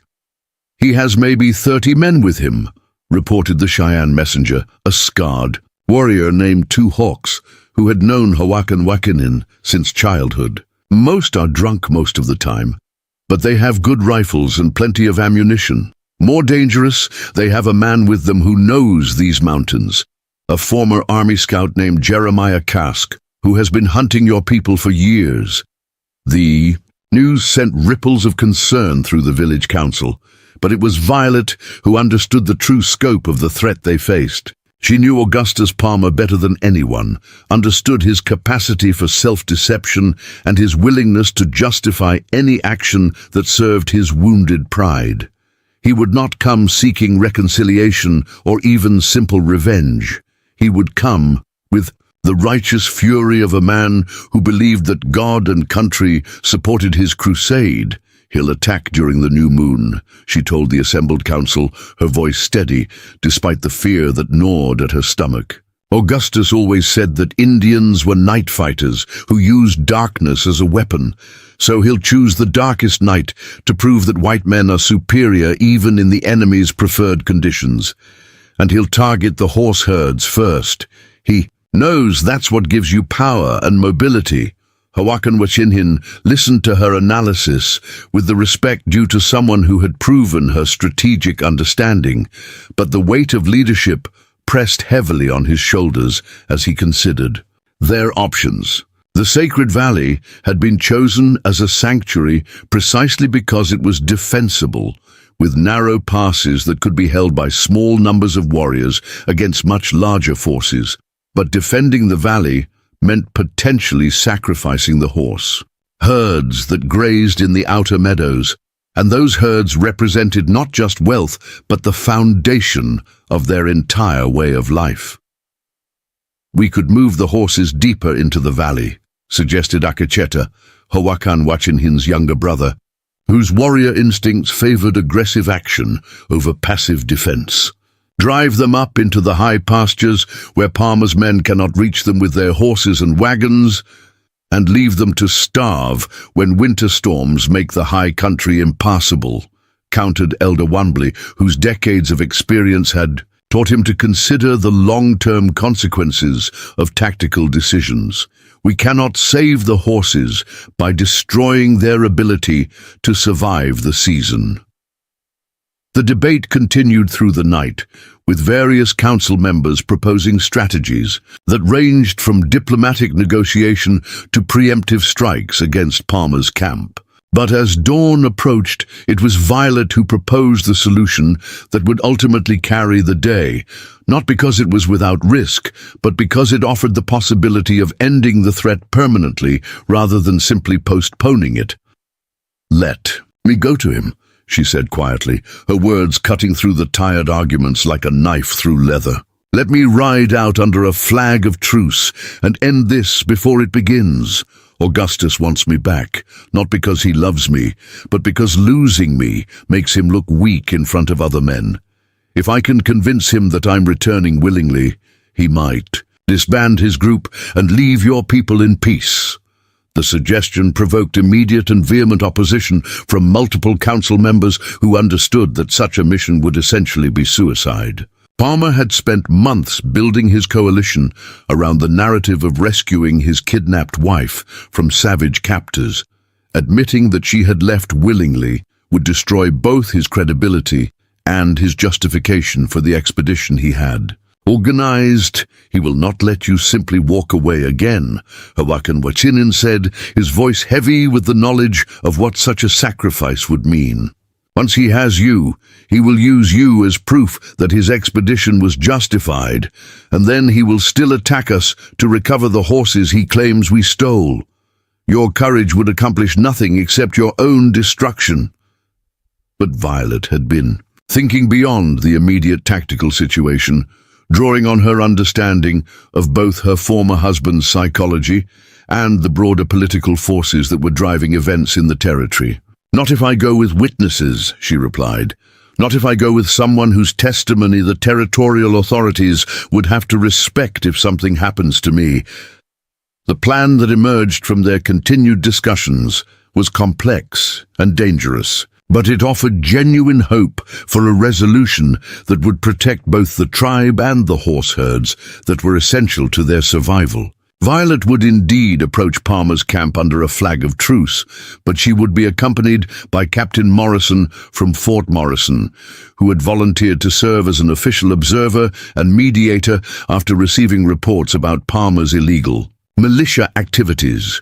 Morrison's involvement had been arranged through Elder Wanbley's ongoing contacts with territorial officials who were growing concerned about unauthorized military actions that could destabilize the fragile peace agreements with various tribes. The captain's presence would serve multiple purposes. It would provide official witness to any negotiations. It would demonstrate that the territorial government was monitoring the situation, and it would offer some protection against the kind of violence that characterized most vigilante expeditions. The journey to Palmer's camp took 2 days through country that grew more desolate and threatening with each mile they traveled. The militia had established itself in a box canyon that offered natural defenses, but also suggested that Palmer expected to be attacked rather than welcomed as a liberating force. Smoke from their campfires could be seen for miles, and the sound of drunken singing and gunfire echoed off the canyon walls throughout the night. Captain Morrison's professional assessment of Palmer's group was grimly realistic as they observed the camp from a concealed position on the canyon rim. 37 men, most of them armed with modern rifles but showing little evidence of military discipline, he reported quietly. They're camped in a defensive position but with poor security, and no apparent chain of command, more like a lynch mob than an organized expedition. Violet studied the camp below them, noting familiar faces among the men who had gathered around Palmer's cause. Some were settlers she recognized from her years in the territory, men whose own failures had left them bitter and looking for someone to blame. Others were clearly professional fighters attracted by promises of easy plunder. All of them shared the dangerous combination of desperation and righteousness that made civilized negotiation nearly impossible. There, she said quietly, pointing toward a figure near the largest campfire.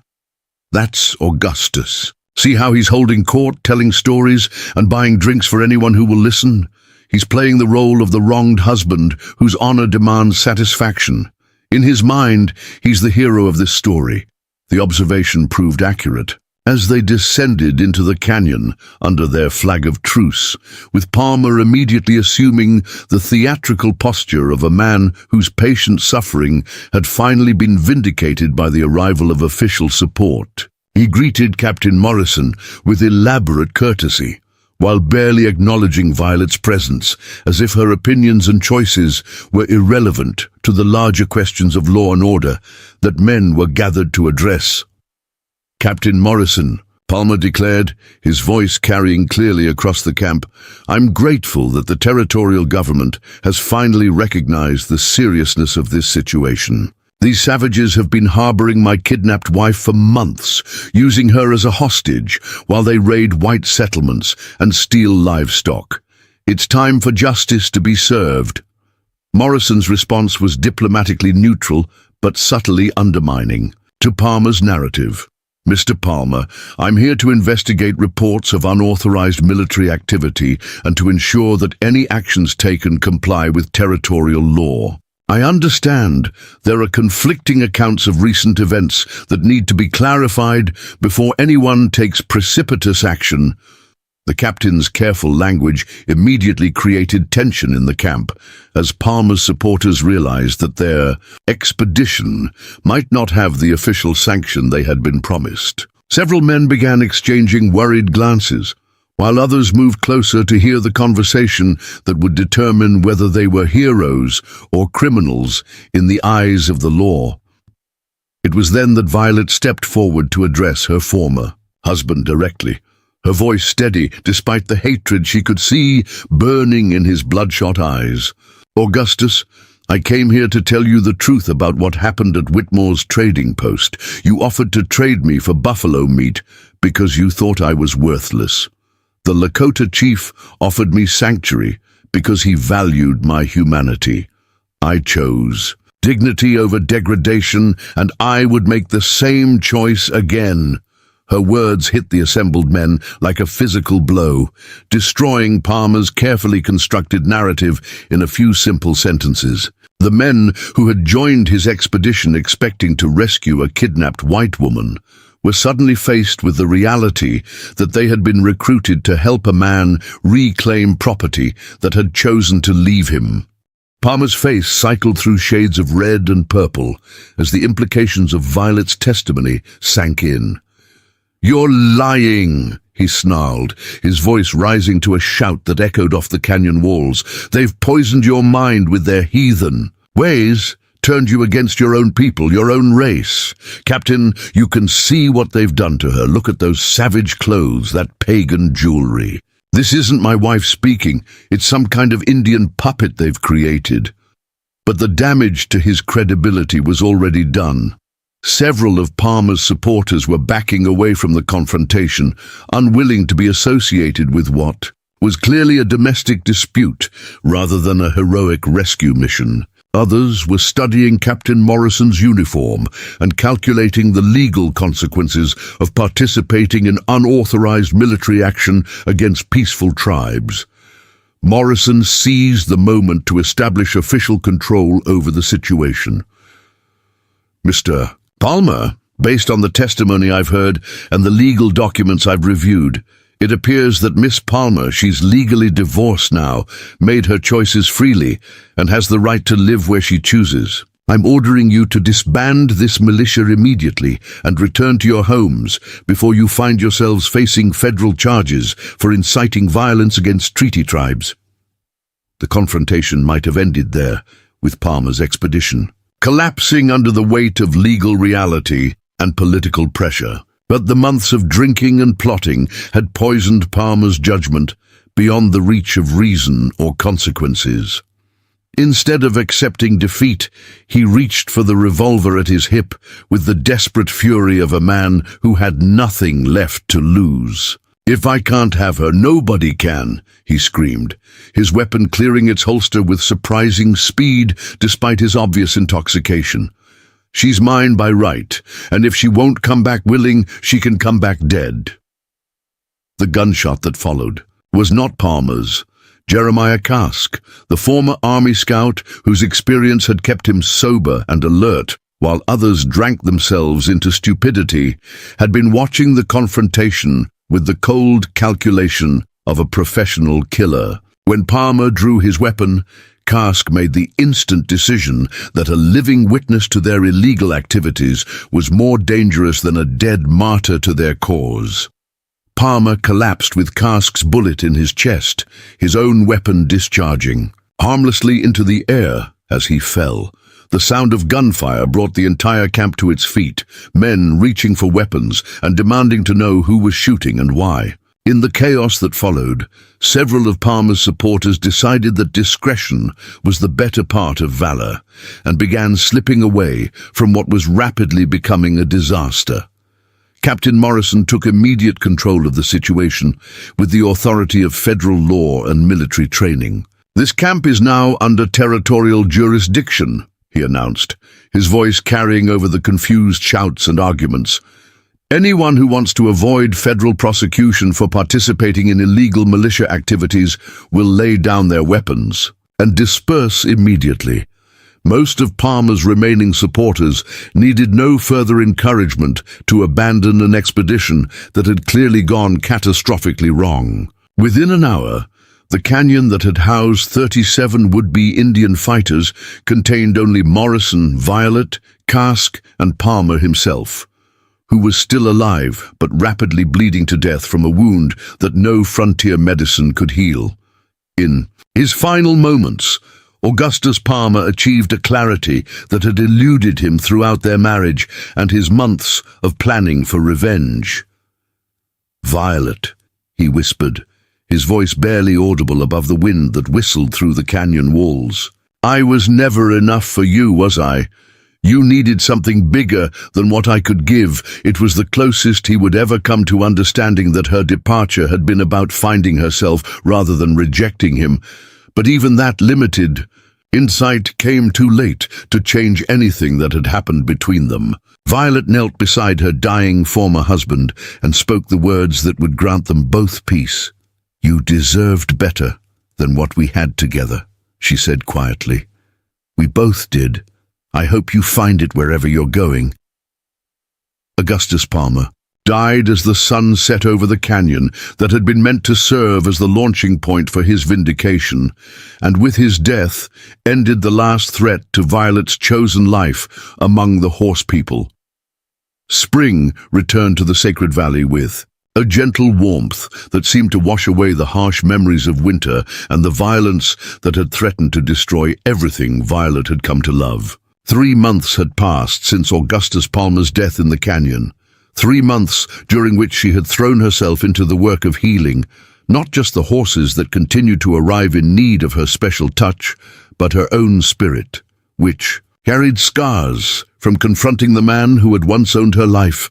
The morning that would change everything began like countless others, with Violet making her rounds through the horse herds as the sun painted the valley walls in shades of golden rose.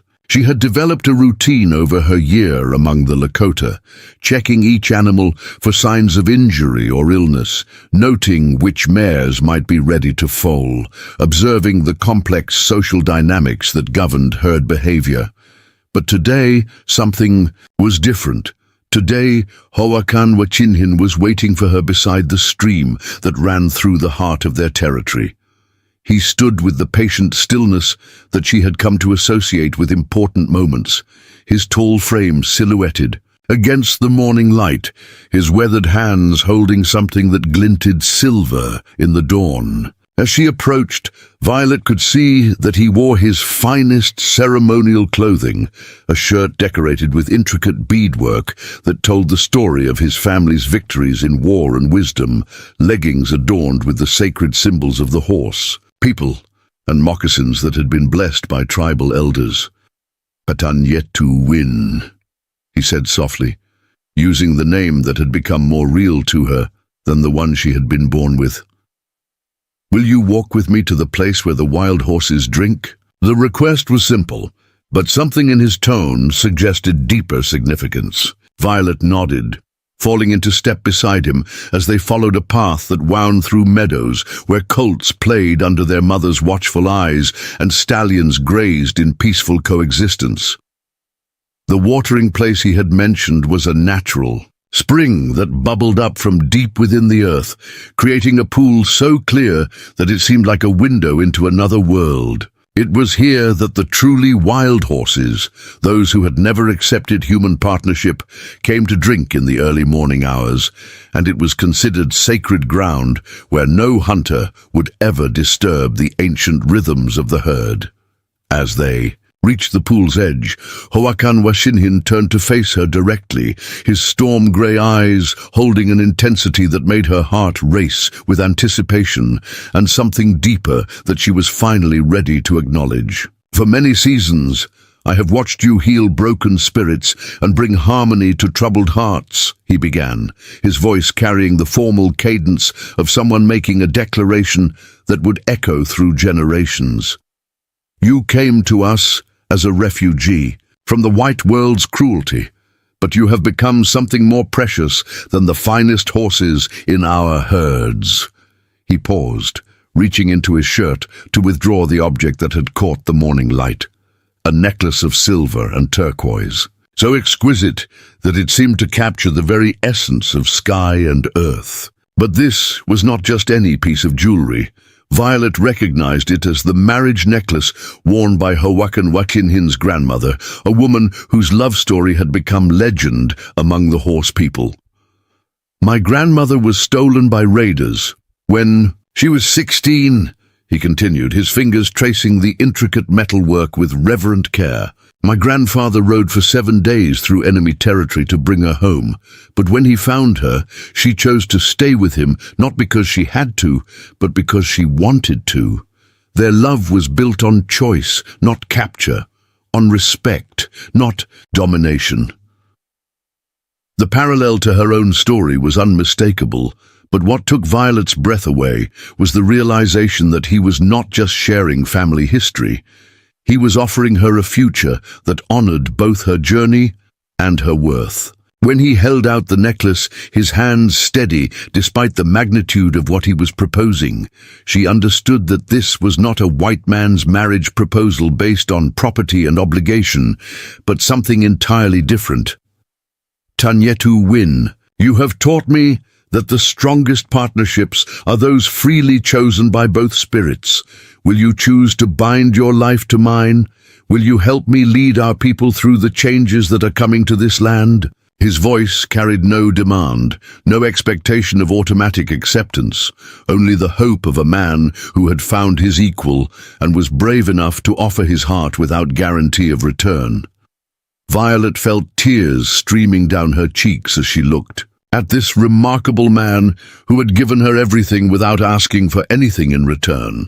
Over the months, her feelings for him had grown from gratitude to friendship to something so deep and powerful that it sometimes frightened her with its intensity. But she had been afraid to hope that he might feel the same way, afraid that her past as another man's discarded wife might make her unworthy of a leader whose bloodline stretched back through generations of chiefs. "Yes," she whispered, then said it again with the strength and conviction that the moment deserved. "Yes, I choose to bind my life to yours. I choose love built on respect, partnership built on equality. I choose you, Howakan Wachinhin, not because I need saving, but because you make me want to be the best version of myself." As he placed the marriage necklace around her throat, the silver seemed to warm against her skin, and Violet felt a transformation deeper than any she had experienced. Since arriving in the sacred valley, she was no longer the broken woman who had been traded for buffalo meat, no longer the refugee seeking sanctuary from a hostile world. She was Tanyetu Win, the autumn woman who brought renewal after harsh seasons, beloved of the horse lord and partner in leading a people who valued wisdom over wealth, harmony over conquest. The ceremony that followed brought together elements of ancient Lakota tradition and innovations that honored Violet's unique journey to their community. Elder Wanbli performed the sacred rituals that bound their spirits together in the eyes of the Great Spirit, while Grandmother Winona presented Violet with a war pony of her own, a magnificent paint mare whose intelligence and spirit matched her new riders perfectly. As the celebration continued into the night, with tribal members sharing stories and songs that would preserve this moment in their oral history, Violet found herself standing once again beside the sacred pool where Howakan Wachinhin had proposed. But now she was not alone. Her husband stood beside her, their hands intertwined, their hearts beating in rhythm with the ancient pulse of the earth beneath their feet. "The white world will never understand what we have built here," she said quietly, watching the stars reflect in the still water. "They will see only a savage who stole a white woman, not a partnership between equals who chose each other freely." Howakan Wachinhin nodded, his arm tightening around her waist, as if to anchor them both against the storms that would surely come. "Let them think what they will," he replied, his voice carrying the confidence of a man who had found his place in the universe. "We know the truth of what we are, and that truth will sustain us through whatever changes the future brings." In the distance, the wild horses moved through their moonlit meadows with the grace and freedom that had made them sacred to the people who understood that the greatest partnerships were those freely given rather than forced. And in that moment, Violet Palmer, now and forever Patanyetu Win, understood that she had found not just love, but a way of being in the world that honored both her strength and her choices. The sacred valley held them close as husband and wife, chief and partner, two souls who had found each other across the vast distances that separated their birth worlds and discovered that love, like the finest horses, could not be broken or tamed, only freely given by hearts brave enough to choose their own path. Up next, you've got two more standout stories right on your screen. If this one hit the mark, you won't want to pass these up. Just click and check them out, and don't forget to subscribe and turn on the notification bell so you don't miss any upload from us.